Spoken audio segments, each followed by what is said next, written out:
విజయం కోసం బీజేపీ ఎన్ని కుట్రలైనా చేస్తుందని ప్రజలు వాటిని నమ్మవద్దని మునుగోడు ప్రజలకు పశుసంవర్ధక శాఖ మంత్రి తలసాని హితవు పలికారు. బీజేపీ నాయకులు ారని ఆరోపించారు.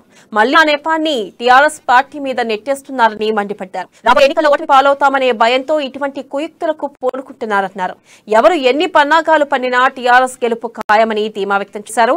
రాజగోపాల్ రెడ్డి ఎన్నికలకు ఏడాది ముందు రాజీనామా చేస్తే ఏం ప్రయోజనం ఉంటుందన్నారు. ఇది అతని స్వార్థ ప్రయోజనాల కోసమే ఉప ఎన్నికను తీసుకువచ్చారన్నారు. కేవలం కాంట్రాక్టుల కోసమే రాజగోపాల్ రెడ్డి రాజీనామా చేసి బీజేపీలోకి పారిపోయారని దుయ్యబట్టారు. వాళ్ళ ఫ్యామిలీ బాధపడుతుంది, అయ్యో పాపం కదా అనేటువంటి సెంటిమెంట్స్ బలంగా మన ప్రాంతంలో ఉంటాయి. కానీ ఈ డ్రామాలను నమ్మకండి. ఈ డ్రామాలను నమ్మి మనం నష్టపోతాం.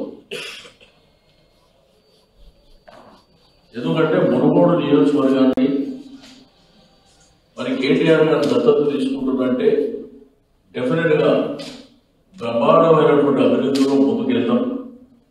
మీకు ఏంది నెక్స్ట్ జనరల్ ఎలక్షన్ వచ్చేది కూడా ఒక ఏడాది తర్వాత. అంత లోపల మీకు ఏం మార్పు కనిపించకపోతే అల్టిమేట్గా మీరు ఆలోచన చేయవచ్చు. కానీ ఇక్కడ ఉన్నటువంటి పార్టీలు